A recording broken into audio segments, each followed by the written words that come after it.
Alan, how you doing? Hey, good. Are we doing a presentation or are we going to do an Yeah, we're going to interview? do a presentation and hopefully I'll give you some time for questions. We'll see what happens. Because it's Great. like you said, where does the information come from? And the Yeah. question I'd ask you is, where does the words come from that are coming out of your mouth? Where are they coming from? Do we actually believe there are neurons running around having board meetings and putting words into a sentence? It's all coming from somewhere, and that's the big mystery. Well, I think it's coming from the field. It's like looking for the announcer inside the radio. You open it up, you're not going to find anything there. Yeah. We are non-local.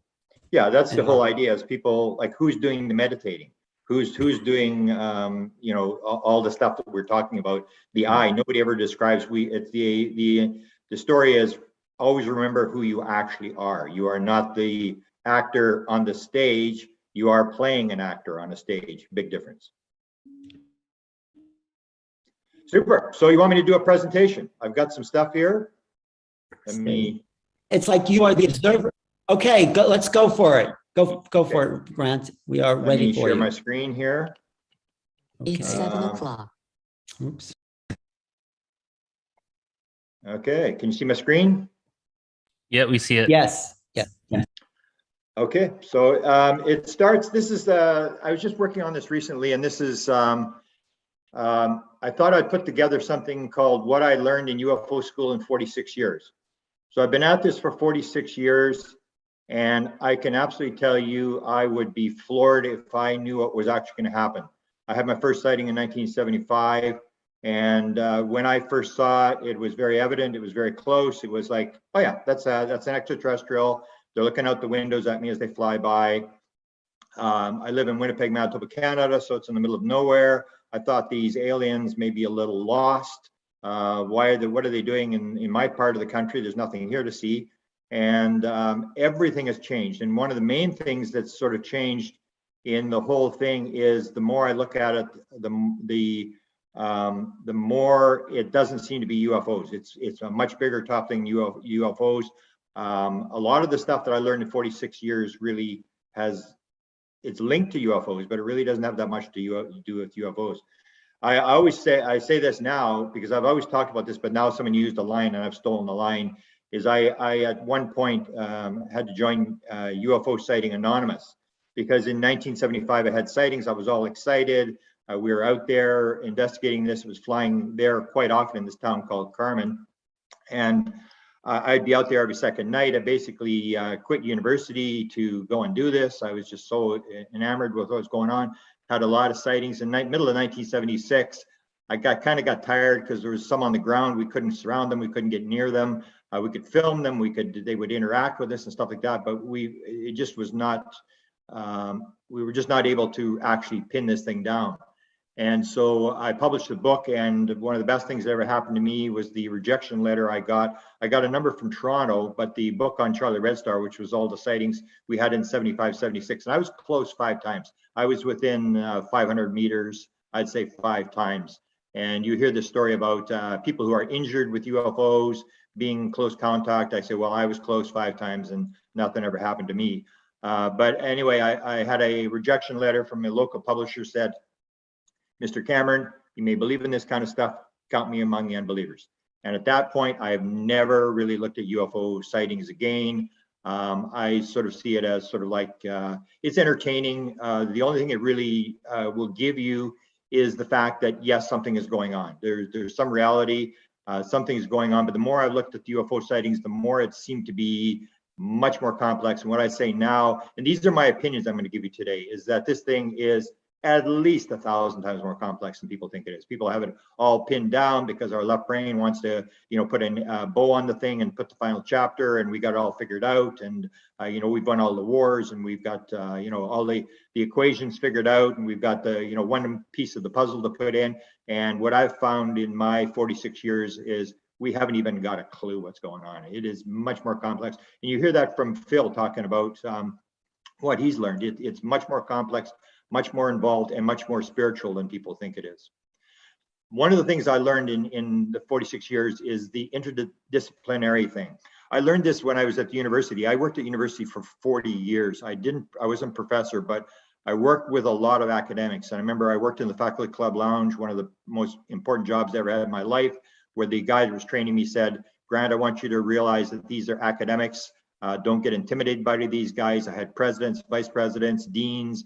I dealt with academics for 40 years. And he said, don't let these guys intimidate you when they've had one too many beers. They're just like anybody else on the street.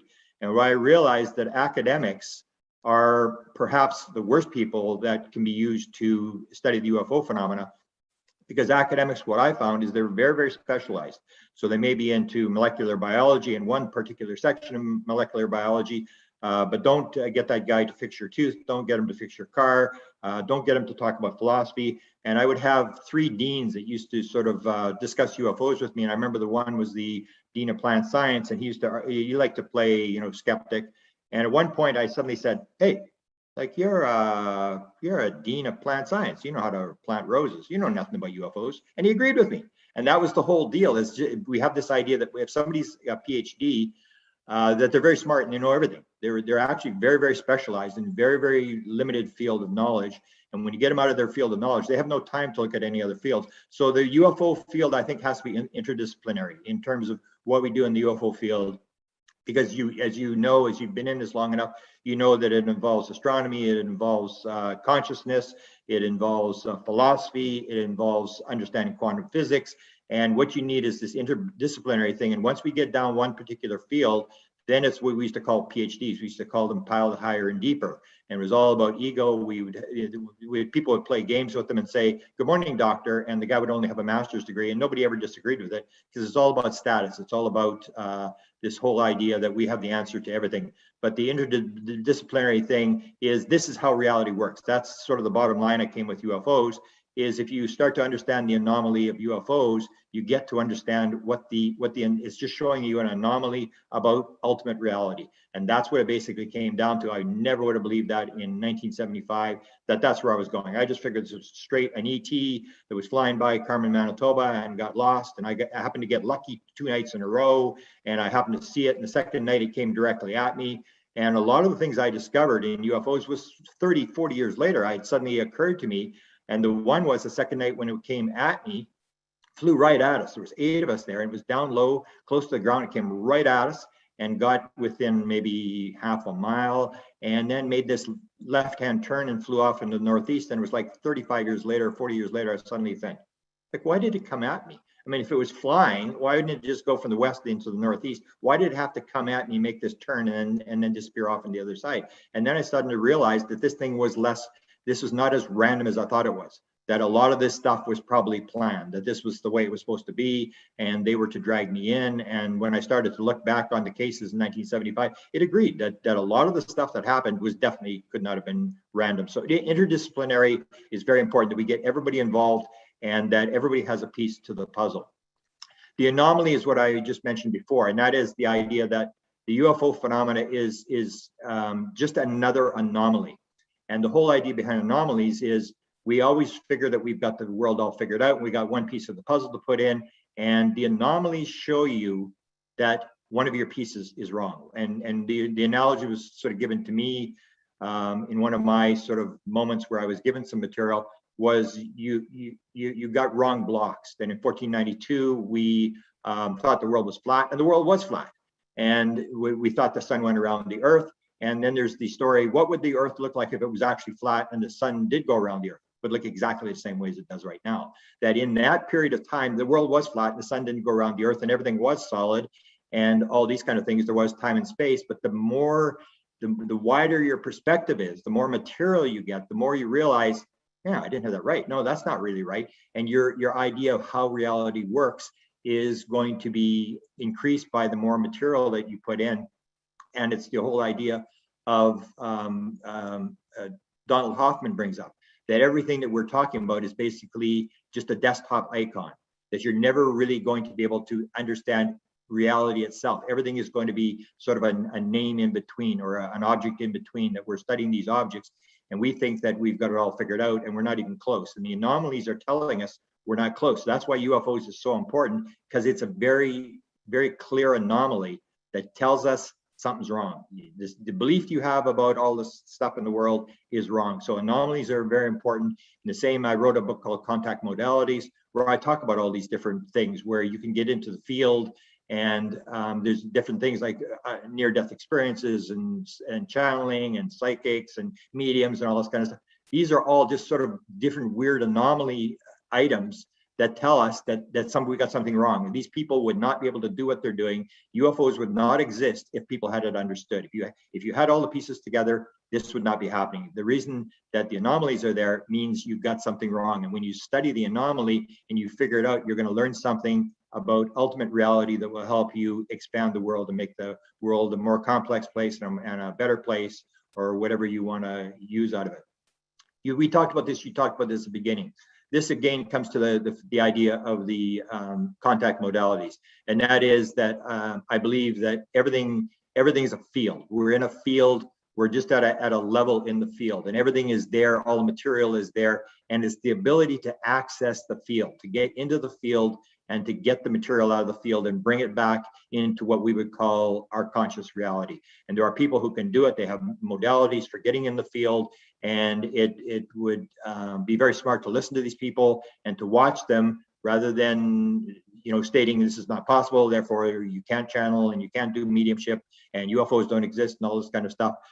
That's just what I call the left brain interpreter in the left brain of the person that fills in the holes. It's an actual piece of the brain where when the world becomes inconsistent, the left brain interpreter's job is to fill a hole. And basically what it is, it grabs the first thing that comes into its head and it throws it in there. And we know two things based upon the research that was done at the Nobel Prize winning lab that did the split brain research. Number one, it is almost always wrong, if not always wrong. The thing that it sticks into the hole to make the world consistent again. And the second thing is, once the person has made the decision with that idea, they never change. And when you try to confront them, even though you can explain, this is why you picked this item in this experiment we did, the person will fight and become very antagonistic about the fact and defend this view, even though it makes no sense. And that's where I maintain skepticism comes from. Skepticism is just people's left brain interpreter that is filling the hole for an anomaly. Something happens, the left brain can't handle this. This is not how the world's supposed to work. And it just sticks something in there and then sticks to that decision. And that's when the fights sort of begin. So I mentioned before, contact modalities, there's all these different ways to get in the field, and all these people are doing anomalies, and that's the people we should be watching. That's where I get away from the UFO sighting thing, is the UFO sighting thing will tell you that something is going on. But one of the high-level intelligence, I made a contact to confirm with them whether this is true, and I was told lights in the sky produce no usable information. So it's basically telling you, yes, something's going on, but it's not until you talk to the people who are interacting with the intelligence. It's not until you talk to the people who are in the field that you're going to start to learn what's going on. You can't learn it by standing on the outside and observing. This gets into Bohm's, the implicate and expletive order, that there's stuff that's outside of our normal order that we have, and that a lot of this material is not accessible, but you can't access it. It's the ability to access it. And the field idea comes to this thing where 40% of all experiencers is actually it's actually higher than that. 40% of all experiencers say at one point during their experience they knew the answer to everything in the universe, or 20% or 21% said they knew the answer to everything about themselves. So it's about 60%. So 40% of experiencers knew everything in the universe about in their experience. 31% of people in near-death experiences say the same thing. At one point during their experience, they knew the answer to everything in the universe. And when the experience was ending, in both cases, they said, oh, I'm going to remember this, I'm going to remember this. And all they remembered was at one point they knew the answer to everything in the universe. And I would, of course, ask these people, and I never believed this would come down to UFOs. I would ask these people, well, you had this UFO experience. Well, how do you know you knew everything? How do you know there wasn't number 6, 7, 8 on the far side of the universe they forgot to tell you about? And they will say almost the same thing that I said about my experiences. I really don't know. I'm really not sure, but I just know. I just know I knew everything. And this is this absolute certainty that comes in these mystical experiences, that comes with absolute certainty, which is the hardest part to explain. It's almost like you've seen the information before, then you're shown it again and you go, oh, okay, yeah, I remember. You were shown it before, and it comes with this absolute certainty that you're not questioning it. So I had my two experiences, 2012, 2017, and minor experiences, but this idea where you know for sure that what you're being told is for real. And this field idea goes to Bashar, where Bashar says, we come to you in your dreams because now you're in our world. And that is where you get this idea where I've moved off the ET thing, where it's this field and all these entities are at these higher vibrating levels and that they're interacting with the world. And as Bashar says, it's like almost like he comes from the world of dreams, where this is they're able to talk to you. And when your left brain, that's the whole idea behind the dream thing. When your left brain is shut down at night, when it's quieted down, that's when they're able to talk to you. When your left brain is talking and the little voice is going, you have so much noise in your head that you can't pick up the signal. The signal is there for everybody to pick up. But the experiencers are in this field, whether it's their experience on board a ship, or whether it's their experiences in dreams. A lot of them will say, no, I don't think I've been on a ship, but they talk to me in my dreams all the time. And it's the same sort of thing where material is being given and the people are sort of in this field. Surrender is one I learned in psychedelics. I think it applies across the board. And that is the rule that I learned. And I actually came across somebody who actually came up with the same rule, and that is surrender is the only rule. Believe me, surrender is the only rule. You cannot get into a psychedelic experience. That's the block. You have to have the ego crushed and in order to get into the mystical side of things. And we know with near-death experiences, when they describe the people who are having the sort of evil near-death experience, where they're having these horrible near-death experiences, one of the studies showed that one of the key things is these people refuse to let go. That is the same thing that happens in psychedelics. If you decide that you're going to fight whatever they put in front of you, get ready for the ride of your life. You want to describe hell, they can show you hell beyond anything you can even imagine. You have to surrender. It is a key, I believe, a key law of the universe, but I don't think I ever would have believed that in 1976 when I saw this UFO fly in front of the car the first night, fly right at me the second night. I never would have realized that this would be where we would go with this thing. And it's just gotten more and more complex as I go along. As I mentioned, psychedelics is this thing where surrender is a key part in healing. You'll hear a lot of these cases with the left brain interpreter will say, oh, it's just spontaneous remission. And it's like, well, who the hell is that? And it's like, you name it, you just put a name in there and then you fight it. No, it's just spontaneous remission. A lot of people who have spontaneous remission on 4th stage cancer, we'll talk about that. I just gave up. I just said, okay, that's it. I'm prepared to die, and boom, they're suddenly healed. And so this is in there with the being thing. It's the same sort of thing. I always now laugh at this thing where I always say, like, why does an alien come to you? And there's actually, I was just reading John Mack's Passport to the Cosmos, and he was talking about this, where these people believe they wake up and there's a being standing in the room. And the being is trying to make them as scared as possible. And they believe that the being was there to steal their soul. They're absolutely convinced of that. And so I basically said, so why does a being come into your room and wake you up and go, Ellen, wake up, wake up, wake up. And then you wake up and go, oh my God, an alien's in my room. And then they go, okay, go back to sleep. And I think it's dissociation. It's getting you to surrender, to absolutely give up. Because I've had so many people, I said, so what do you do? They said, I pulled the covers over my head and went to sleep. I mean, that's the last thing you do. If you were under threat with this being standing beside your bed, what, you pull the covers over your head and go to sleep? And it's what they're doing. I think is they're forcing this surrender, this disassociation. Now he's ready to go, because a lot of the abduction experiences you'll again see is this idea that it starts with an out-of-body experience. And so the question comes down, what's really going on here? And so the alien encounter, I think, was pretty funny, because you hear this all the time and it makes no sense why a being would actually scare the living daylights out of you, wake you up, scare you, and then put you back to sleep. And that's when the experience takes place. Oneness and separation. Oneness, I believe, absolutely is the key message. 54% of all experiencers will claim they were talked to about oneness and love. And the separation thing, I basically say all that you would consider to be evil in the modern world is created by one thing only, the mistaken belief in separation.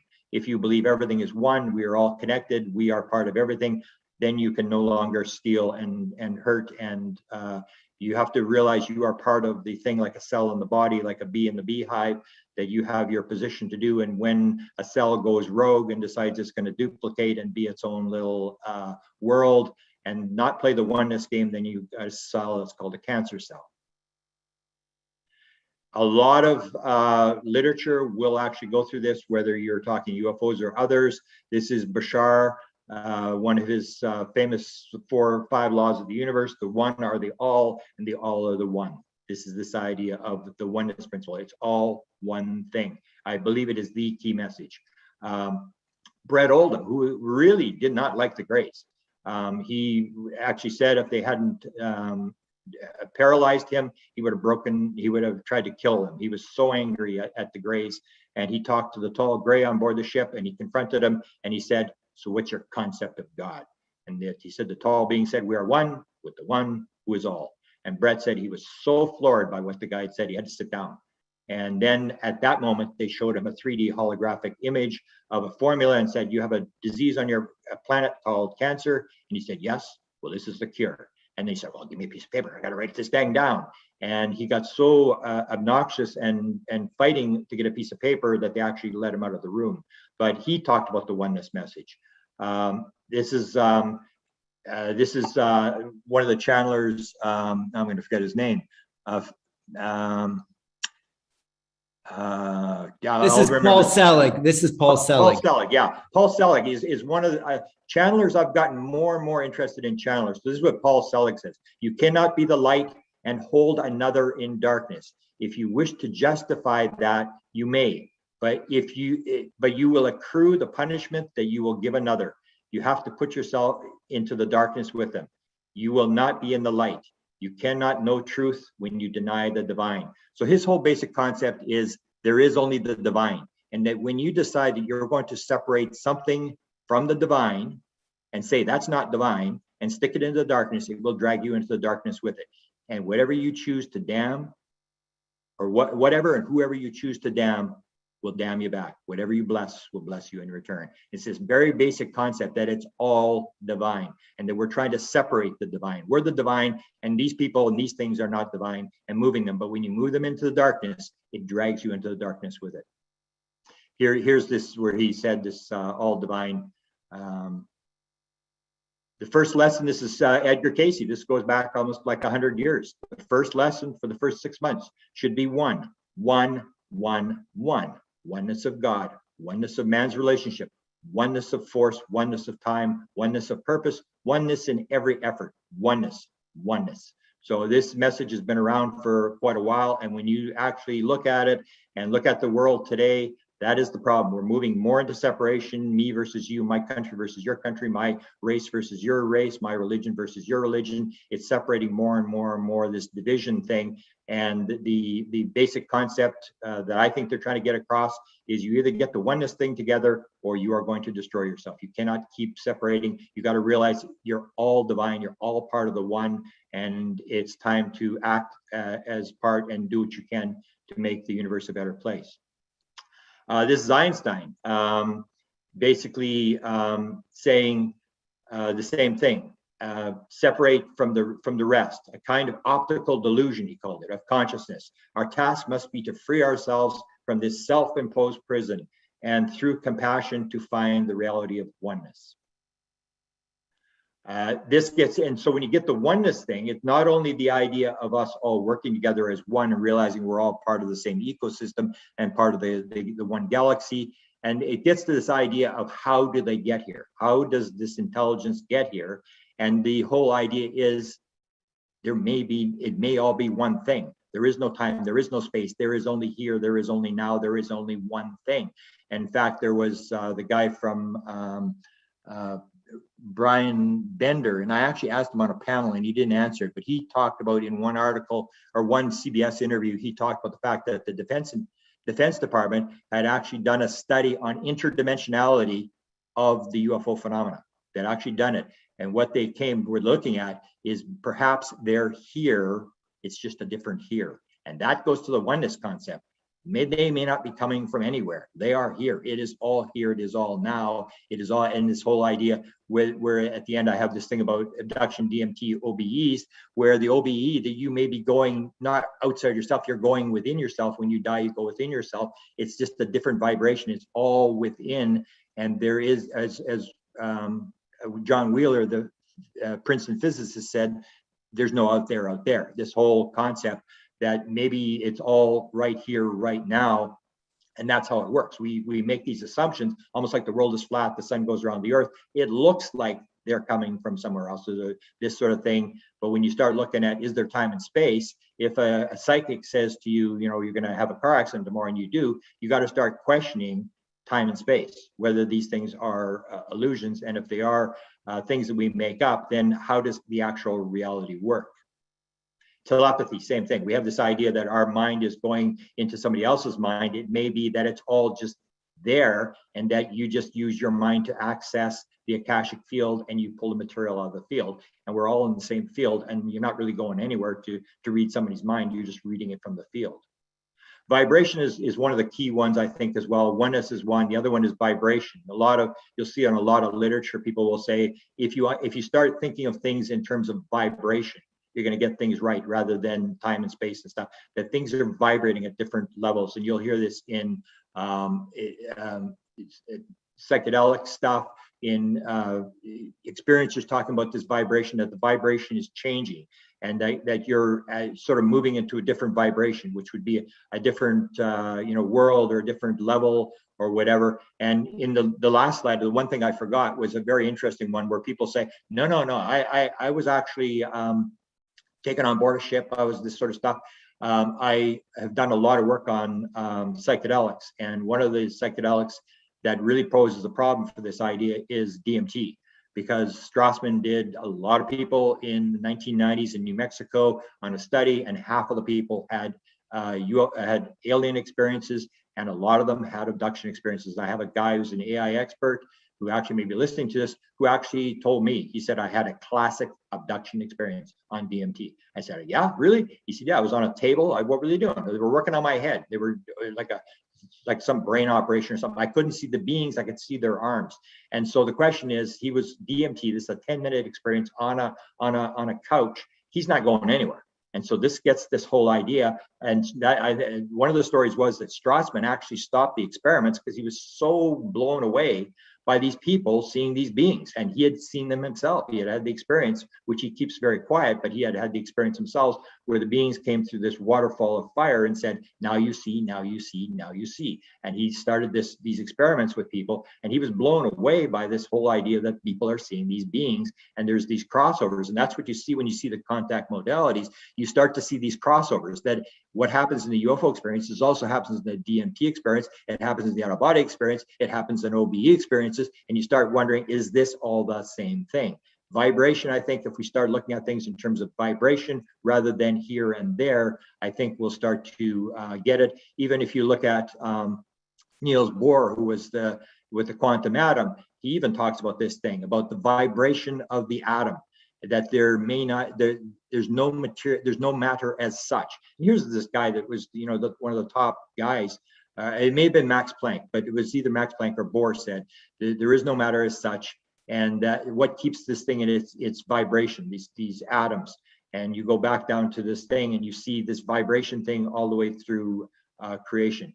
Non-locality is again the big one, where if the experiment with the two particles, where they sort of are able to talk with each other at distance, faster in time and space, then you get this non-locality. Or if you get remote viewing, where the remote viewer people, Russell Targ says, it's just as easy to remote view on the other side of the earth as it is in the next room. It is just as easy to remote view in the past and the future as it is in the present time. And this whole idea that everything may be non-local. And when you get in the physical world, we get this impression that there's locality, when in fact the whole universe may be non-local, and that it's just an impression. It's sort of an interpretation that we make based upon the limited perception that we have. multiple lives changes everything. One of the biggest experiences of my life in the UFO thing was I went to the UFO conference and saw Dr. Michael Newton lecture. And that got into the 7,000 people, the life between lives things. Everything changes if multiple lives is real.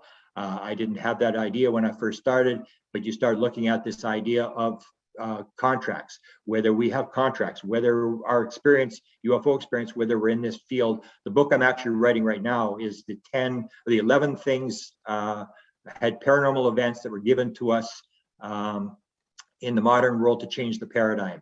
And I do a lot about this whole thing about multiple lives, about contracts that we may be coming in, that we all agreed to come in on a contract to raise the consciousness through the UFO. And some other people are coming in on a contract to do something else. And there's these giant plays, and we're all coming in. And that was what Michael Newton started.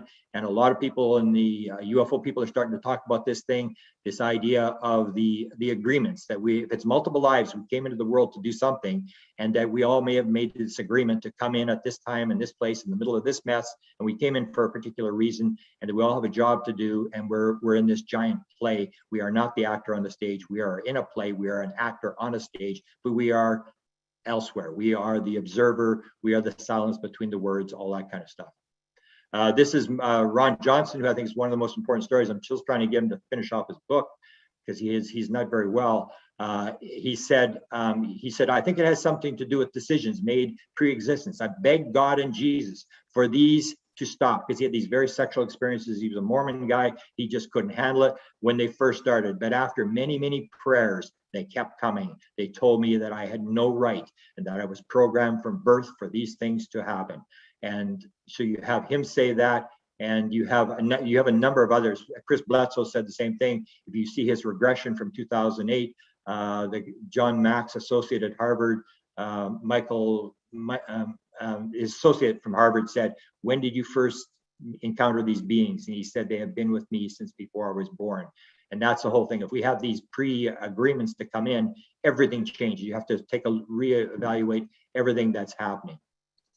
Consciousness is one of the big ones. Consciousness is primary. This is one of the things I was given in my 2017 download. If the world is made out of little nuts and bolts, that's one world with certain rules and regulations. But if everything's made out of consciousness, that's a whole different world, but all the rules are going to change.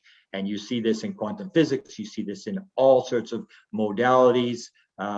People talking about paranormal things, this idea that consciousness is primary. And you see a lot of the early quantum guys confirming this, that consciousness is primary. Where we got off the base, and I'm sure may have a slide coming up where I'll skip if I do, but what we started to work on was we moved from explorative to exploitive. And so before World War II, we were into trying to figure out how does the universe work? Why is there the dual slit experiment doing what it's doing, the action at a distance, all these different things. We were trying to figure out the philosophical reasoning behind this kind of stuff. As soon as World War II came, it was the old idea of shut up and calculate, and you could use the quantum equations to build stuff. And we had 200 inventions during World War II that we invented: radar, jet engines, plastic explosives, proximity fuse,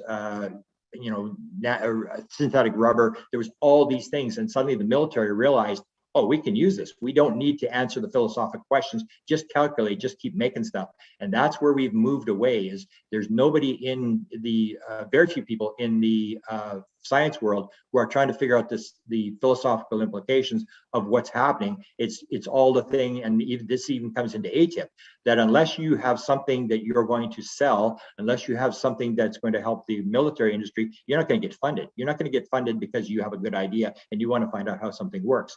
It's a lot of funding is done now by contractors, and they want return on investment. So they want you to basically come up with some sort of thing that's going to work for it.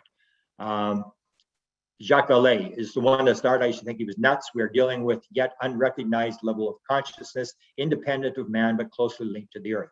I do not believe anymore that UFOs are simply spacecraft of some race of extraterrestrial visitors. This notion is too simplistic to explain their appearance, the frequency of their manifestations through recorded history, and the structure of the information exchanged with them during contact.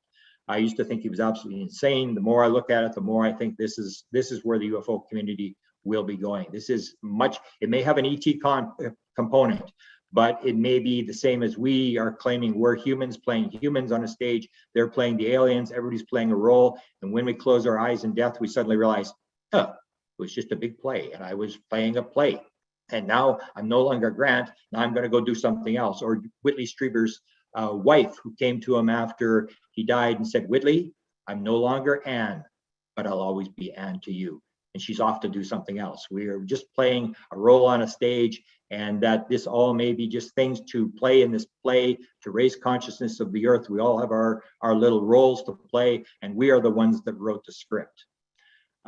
This is the psychedelic thing, this whole oneness thing. My ego was crushed, and I realized that everything was alive, conscious, and connected.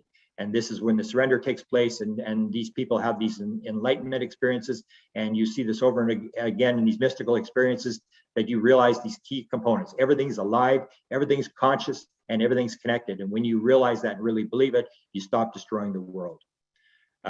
People will say, oh, the government knows what's going on. They know it's ET. Why do they quit lying or whatever? This is Jim Semivan, who actually had face-to-face encounter with the intelligence in the early 1990s.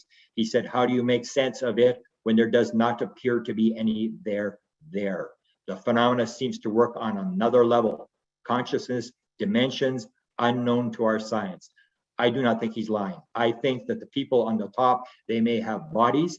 They do have bodies, at least one body. They have crafts. They may have a craft that's completely intact, that they can't fly. They have all this stuff. But in terms of understanding, unless that being has a passport from Zeta Reticuli, how do you know where it came from? And the people at the top all seem to be saying the same thing, that yes, UFOs are real. Yes, we have hardware, but we haven't got a clue what's going on. Everything is an activity inside consciousness. That is something that Deepak Chopra says, which I think is very key, that we have to start looking at in the UFO community, is this consciousness thing, that it all may be just action inside consciousness, that we're trying to, the left brain wants to put everything into nouns. So it wants to translate everything into levels and colors, and there's this and then that, and then naming stuff, almost like the idea that the Tao that can be named is not the Tao. The idea that we want to name everything, we want to put levels and stuff. Or the one guy who dies, and he's there and he encounters this being, and he said, what level am I on? And the being goes, level? What do you mean level? There's no levels. What do you mean level? It's like you're in the water. It's like you're trying to level, give levels. It's all one thing, and that you're moving sort of towards the light. And the closer you get to the light, the more you can see, the better you can see. And we are sort of at the bottom of the ocean. We can't really see anything because we're in the darkness. Everything is both. I like this one. This one just came up recently. Everything is both particle and wave. On Earth, we are more particle than wave. Over here, I experience more wave than particle. It's this whole particle wave question. I think this is Diane Pasulka, and you remember with Diane Pasulka is she's inside the invisible college, so she's talking to a lot of these high-level people who aren't talking to you and I, but they're talking to her. So we do know that time is of another dimension. We don't fully understand it.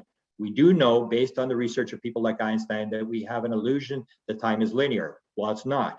So there are other dimensions that can impact our own and influence our own, and even dictate our own reality. And we're not aware of those. So it could be something that is interdimensional, is an interdimensional breakthrough or something like that. The importance of this is Diane Pasulka. I always say you listen to the high level people and listen to what they're saying. So she's inside this thing. They're saying the same thing. They're saying, well, we really don't know where this thing is coming from or exactly what it is. But the materialists will always go back and say, no, it's just the brain. It's just something that you're seeing is believing. I still maintain there is no football game inside the TV. No matter what people want to tell me, there is no football, little players playing in there. And Elvis is not alive. He's not singing in my radio. It's coming from somewhere else. The eye is not in the head. The brain is part of the thing, but the actual eye is not there. Spirit versus ego. This is, I think, an important thing that I never would have believed with the UFO thing. Was a lot of people will complain about this or that or whatever, and the question always comes down: is that your spirit talking, or is that your ego talking? And a lot of times, what you'll hear in the UFO community, if you listen, people are talking about ego, me, I, this, whatever. I don't think the spirit is going to complain. It's the old idea that anything that is good and perfect will be in the spirit world, and anything that's negative will be ego. So if the person's talking negative, that's their ego talking. If they're talking positive, it's the spirit talking. This, I think, I'll skip this.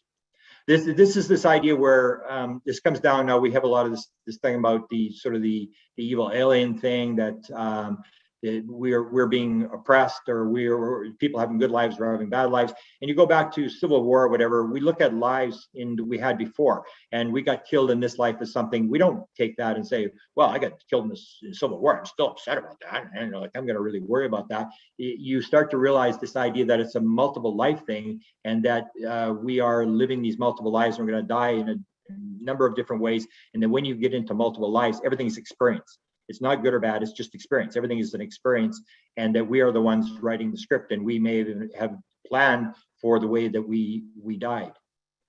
Complexity is an important element where a lot of people want to sort of wrap this thing up. That this is get the thing, the government's going to give us the answer, let's tell us what's going on. And I say this whole idea, it is so complex. The more you look at it, the more questions there are. You may pick up some stuff and understand more where we're going, because in 1975, I never would have realized that consciousness and all this other stuff was involved. But the more I look at it, the more complex it gets. And that's where I say it's going to be way less physical than people think it is. It's going to be way more spiritual than people think it is. And a lot of people are going to be upset about that. And it's going to be at least 1,000 times more complex. That we want to make the world into a very simple place. We have all the answers. That's the ego wants to say, I have this all under control, I got it all figured out, and it doesn't. We have no clue. The disclosure, this is a disclosure thing where people are basically pushing this issue that the government knows and they should just tell us it's ET or whatever. And I don't think that all these government people, the number of people, there'd be very limited number of people who actually understand the principle of this thing. And those people are going to basically, I think, admit that they really don't know. One of the other examples would be when Tom DeLonge was in the Lockheed Skunk Works skiff. He talked to the head scientist at Skunk Works, and Skunk Works head scientist said, so I just want to know how to get here. How does it work? And he said, I think consciousness is involved. And then this head scientist said, oh, now you're talking. And for 45 minutes, he said, that's all the guy wanted to talk about is consciousness. So they may know it's consciousness. They may still not know how it works, but they have these little clues. And that's why I think they're going to Congress. They're trying to get money because they can't figure it out in the black world, and they want to open it up to the academic world to try to get people to help them figure this thing out, because I don't think they have the answers that people think they have. This is Paul Selleck. I've become so impressed with certain channelers. I used to watch UFO Experiences. I still watch them, but these channelers, I just can't believe when I go back and reread them, and I realize, man, these people are talking the same thing. Because when I first read them, I didn't have the knowledge I have now. When I go back and read them again, then I realize, like, wow, they're talking truth here. So Paul Selleck is one of the people I really recommend. And the other one is Seth, which I think I have a thing here. This is where he talks about it's all divine. It's a simple thing. It's all one thing. And we want to create darkness. We basically take things and put them in the darkness. We take them out of the divinity, and you ain't going anywhere as long as you're separating stuff from the darkness. You cannot enter what he calls the upper room. Seth is one that just blew me away. I'd read her years ago. This is where the New Age thing starts. And Seth basically comes down to this idea. You create your own reality. There is no other rule. This is basically what UFO is now talking about, this idea that consciousness is primary, the participatory universe, or I think I even have a thing here. This I think is John Wheeler. We are not only observers, we are participators. In some strange sense, this is a participatory universe. Physics is no longer satisfied with insights only into particles, fields of force, into geometry, or even into time and space. It's a participatory world. We're starting to understand this, that we are, and there's even the one idea that I really liked, was that God did not create the heaven and the earth. God created the sparks of the divine, and we are the ones creating the heaven and the earth. We create the good, we create the bad, we create all this sort of stuff. And the idea is for us all to make a better universe, a more complex universe, a more grand universe, and that we are not victims of God putting us in certain situations. We are actually creating it, because it's all consciousness, and the world is created from consciousness, and we are using our consciousness to create the world, and we can make a good world or a bad world. And it's up to us. It's just us all going together, and we are all observers. We're all doing it. Even Jesus had this in the Bible. You go back and you see that Jesus even described this: because you have so little faith. Truly, I tell you, if you have faith as small as a mustard seed, you can say to this mountain, move from here to there, and it will move, and nothing shall be impossible for you. And you see that in a whole different life, this whole idea, it's a participatory universe, and that whatever you believe you can do, you can actually do. We have this limited view of our intelligence, and it is much more complex, and we are much more powerful than we think we are, and we are the ones building the universe. Again, this is John Wheeler. No phenomena is a phenomena until it is an observed phenomena. The universe does not exist out there independent of all acts of observation. Instead, it is some strange sense a participatory universe, almost like Bashar says, what you put out comes back. You hear this over and over again, and in the UFO experiences, the same thing. Now I'll get into the last little things, and this is the idea of the no ETs, and it's not that there may not be an ET component. There was a group of beings that wanted me to write a book, and I probably will. And they basically, what they had said was, if you want us to be ETs, we can be ETs. We can take you to our planet and show you our planet. But we're actually just from here. We've always been here, and you are the visitor. And you hear this over and over again. Nancy Tremaine said the same thing when I asked her, and that's what I do is I say to people, I say, hey, you ever ask the alien if he was an alien? And then people come back and say, no, he said, not really. That would not best describe who I am. And a lot of them, Nancy Tremaine said the same thing. We are from here. We've always been from here. We're not alien to this planet. And this whole idea, it's all here, it's all now. And what happens, I believe, is that the ETs have to talk to you at the level that you're at. So as we go along, the story that they tell us is going to be more complex. A lot of people say ETs are lying. For example, 1896, we say, oh, this is ET. I say, you really think it's ET? 1896, 1897, they were flying around. They actually crashed one in Texas. And the people would say to these guys who are dressed kind of strange, we're flying these wooden ships with propellers and sails, and they're flying around the United States. And I said, where are you from? And he said, we're from Mars. And everyone, oh, okay, they're from Mars. Because 1890, everybody was looking at the canals on Mars and believed Mars was, and now who would believe that wooden ships flew in from Mars? And this is the whole idea. So to talk to you at your level, Barbara Streisand's stepson is a UFO experiencer. And what he told me, the beings had told him, was that when we come into your world, we come into your head and we see what's in your head. And that's what we use to teach you. So if you're in fear, we're going to use fear to teach you. We can do nothing else. We can only use what's in your head. So they talk to you at whatever level you're at, whatever you believe, that you're going to use your belief systems to try to get a lesson across to you. It is not a direct lesson that we are from here. And this is exactly how it works. As we advance, the story that they're going to tell is going to get more advanced. And that's what you see. First, we said, oh, they're from Mars. They're from the backside of the moon. They're from Venus. And even the Canadian one that was from Uranus. They said, we're from Uranus. It's like 370 degrees below zero there, or whatever it is. And they said there's 750 million people living here. Well, who would believe that now? There's 750 million people living on Uranus. But that was in the 1950s.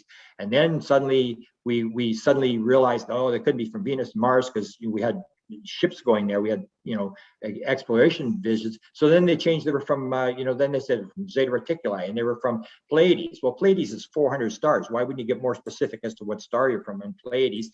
And even Sherry Wild, if you know Sherry Wild talks about her being was called Da. They wrote a book, and the guy who was doing the manuscript, the publisher said, hey, he said he's from Andromeda. And she said, yeah, he's from Andromeda. And he said, well, Da can't be from Andromeda. He's a gray. You said he's a gray. Yeah, he's a gray. Well, he's got to be from Zeta Reticuli then. So she went to him and said, hey, you said you're from Andromeda. You're a gray. Are you actually from Andromeda? And he said, well, he said, are you actually an alien? He said, well, no, that would not best describe who I am. I'm an etheric being on a mission in the cosmos for the creator. And that's what I believe, starting to believe. We're all etheric beings. We're playing roles. We're coming in, we're pretending to be humans, they're pretending to be aliens. Everybody's playing a role, and we're playing this game, and it gets more advanced as we go along, as our understanding of the universe works. Now we're into multidimensional. So now it's like we're in the 5th dimension, we're in the 11th dimension. And the story is changing as we go along.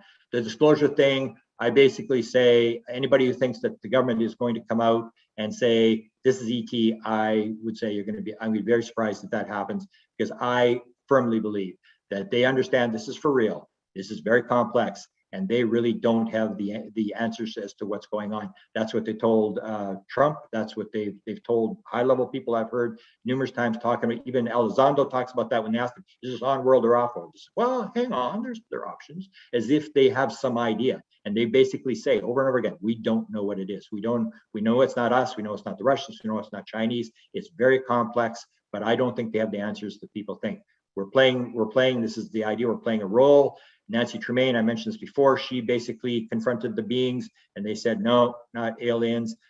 This is what she wrote in the middle of the night. This is where you get these inspirations where when the left brain is shut down, she woke up in the morning, this was written. Realities or illusions are part of the delusion that we have created. We are living in a delusional illusion of our own making. We are all players in this fictional theater that we perform for our creators, a muse existing for our audience. The stage is set at birth and our performance has begun. Ego is an illusion. I think we'll skip over this. What time have I got here? You have another 10 minutes, but I have some questions because you bring up a lot of, do you want to just let me go through a few more slides, because this gets into this thing about, is this ET? This is Yossi Ronan, who has one of the top 100, for the last 6 months, top 100 selling books. I don't know if he's outselling you, Alan, but I always quote this, and I have a lot of conversations. I have another one with Yossi coming up. He's an Israeli, had an experience in LA when he was young. And he had the beings who actually changed. And it was very important that the beings, when he saw the beings, they were green beings. And he said when they left, what they did is they all held hands and they made a circle and they started to move. And it seemed like a very physical experience. And they started to move and they went round and round and round, faster, faster, faster. And then they became translucent, like Mark Sims describes Tejabar being translucent. They became translucent, and then they became like light. And then the light got closer and closer and turned into a little ball and disappeared. So the question is it actually a physical being, or is it a ball of light? And if it's a ball of light, does he eat bacon, eggs, toast, and coffee? So this is what Yossi said they told him. The way you see us is defined by you. When we visit your world, we temporarily have a physical body defined in a certain way, but it is not the only form or our original essence. In our dimension, there is no need for a physical body defined in a particular way as in yours. You share the definitions of reality that are given to you, but you are not yet aware of it. We believe everything is physical. You can't move out of the physical. They just say, you just don't know how it works. They understand reality, and that's the anomaly. I mentioned this Sherry Wild thing already. She asked him, are you an alien? And he said, no, not really. And then the good evil debate. I'll sort of leave that. I'm actually doing a book called The Evil Alien, The Search for the Great Satan. So I'm going to deal with this. This is one of the most controversial issues, and you get a lot of people who want to do the separation thing and do the good and evil thing. So I'm going to write a book, and I'll sort of leave that for today and stay out of the controversy. No, thanks. So go ahead, Alan. No, thanks, Grant. You can stop sharing. I've heard you give this a couple of times, and I get it, but you're sort of saying to me two different things. You're saying first, it's all consciousness and that's what it is. And that's sort of like the simple answer. And then you're saying, which I really believe, this is much more complex, much more multi-layered, much more to it than we can imagine. Yet you're saying it's sort of simple and it's consciousness. So but it's consciousness, but consciousness can be very complex. You can make whatever you want. You can make a very complex, the universe is getting more complex, but the entire universe is built out of consciousness. There is not like the physical world and the conscious world. We want to separate consciousness and the same, that consciousness is created by the brain. No, brain creates consciousness. The consciousness creates brain. Consciousness creates everything. And consciousness can be built into a very elaborate thing, a very elaborate world. It's all still consciousness. I know, but it's also consciousness is great. And I think we all get that. That's Deepak Chopra. He interviewed me about my book and he just says, well, it's all consciousness. What do we need these specification of ETs or X or interdimensional? And I'm saying to you, maybe Deepak, let's break it down. There is something out there, UAPs, whatever you want to call it. I was taken or abducted. There was a mark on my leg, a physical mark.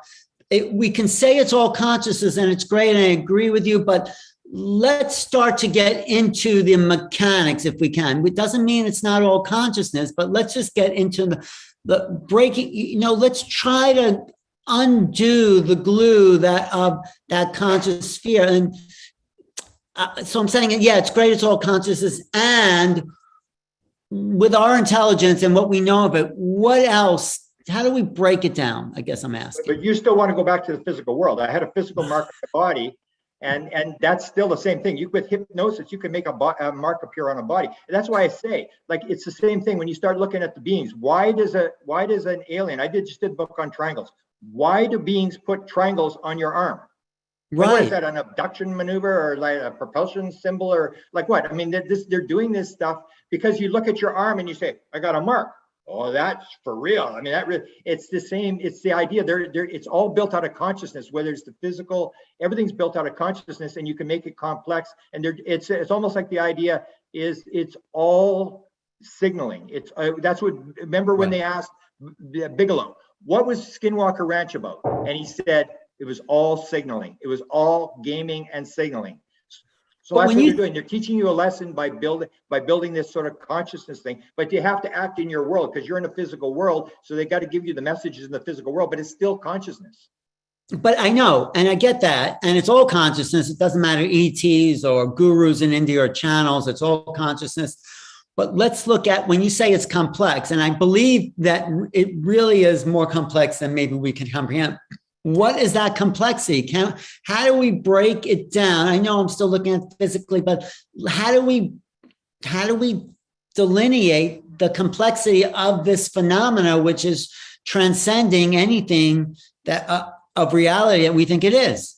Okay, well, that's where I said you go to the vibration idea, that right. If you're in the physical world, you're vibrating at a very low level. So if you change your vibration, which you'll get in psychedelics, where that's the first signal you get is something's about to happen because you're like vibrating like, and DMT, the same thing, where people will talk about they were on a rocket, like they were shot off of this rocket into wherever. And so they're building it at that level, but still you're building the world, the physical world out of consciousness. It's just a lower vibrating realm than everything else. So when you go into the other world, it's the whole idea Ron Johnson said he was taken to his mother in the spirit world, and he's in the spirit world and he starts to describe things that UFO experiencers, a building that's 10 times the size inside as it is outside, which UFO experiencers describe.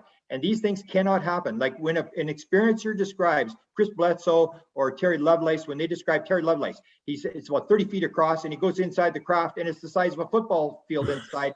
This is not a physical world. This is something's right. And that's what the anomalies show is when you see things like that, you got to go, something's wrong. We got one of the blocks wrong. We're not understanding something here. But I want to understand it. I do want to understand can you give us a little something besides just being all consciousness? I mean, how do we break some of it down into listen to the experiencers? That's where you get it. When you start listening to the experiencers and you get them describing buildings that are inside, or Ron Johnson having the alien take them to the spirit world, you start realizing, is this the spirit world? Is this the same thing? I mean, and we start to realize we got this wrong, we got that wrong. And the experiences of the people you got to listen to, because they are the ones that are interacting with the phenomena. That's where I say the UFO, we want the physical thing. We're gonna do the TTSA thing. We're gonna get some more sensors, and we're gonna get some more UFO sightings. How many green ones? How many fast ones? And slow ones? It's not until you talk to the experiencers, you see these anomalies where people start describing they're taken in the spirit world.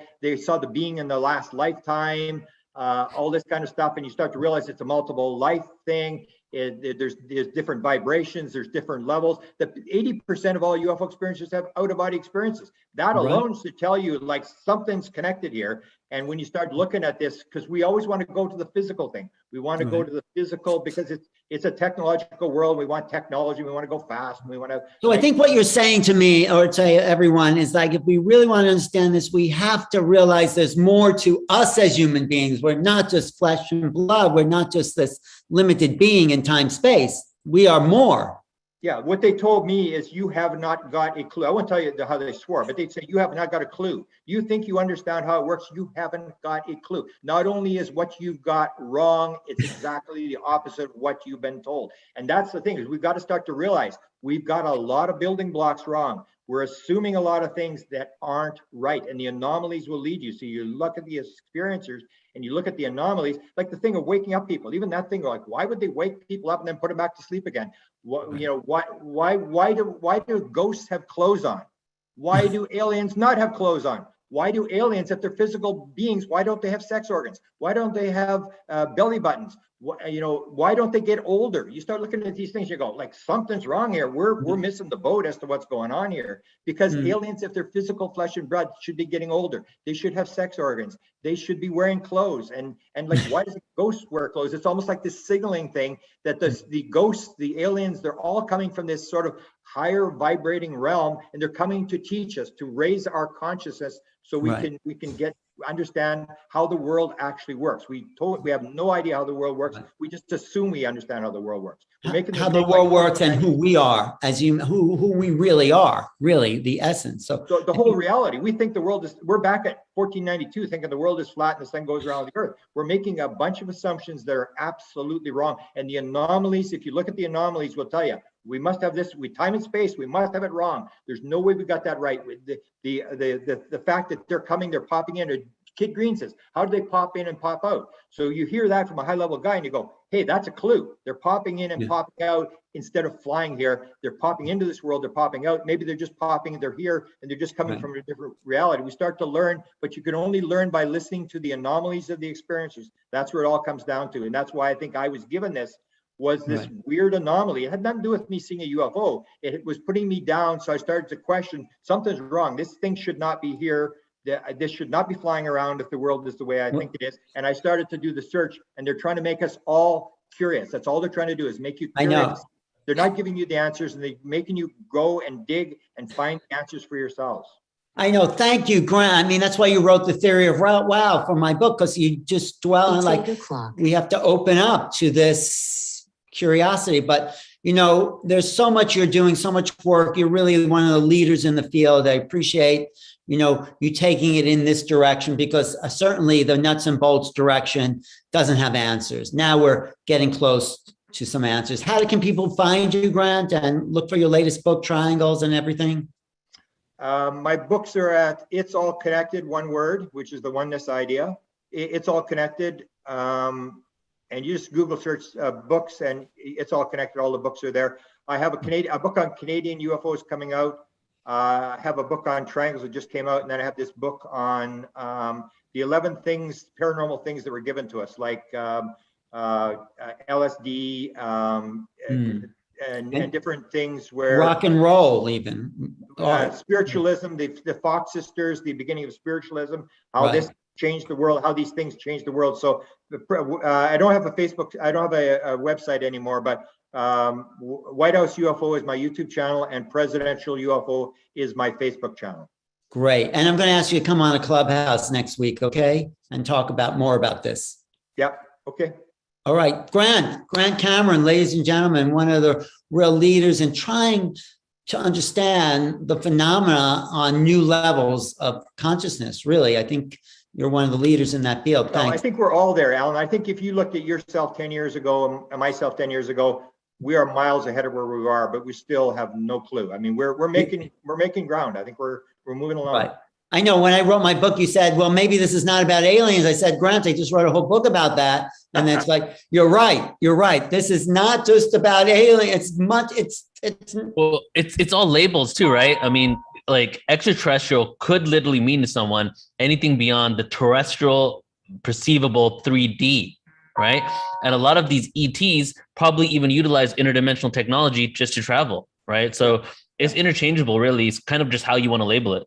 That's where I say the left brain comes in. The left brain that dominates the world wants to put everything into nuts and bolts and into language. The right brain has no language, but because it's language, it wants to label everything. It wants to give it levels and names and stuff like that. And that's where we pull it back into the physical. Why don't you join us on the remote viewing course I'm doing? It's coming up October 7th on Portal to Ascension. There's a lot of left brain, right brain I'm talking about there. Yeah, okay. So send me I'll a call link. you. Thank Grant Cameron, ladies and gentlemen. Thank you, brother. Thank you.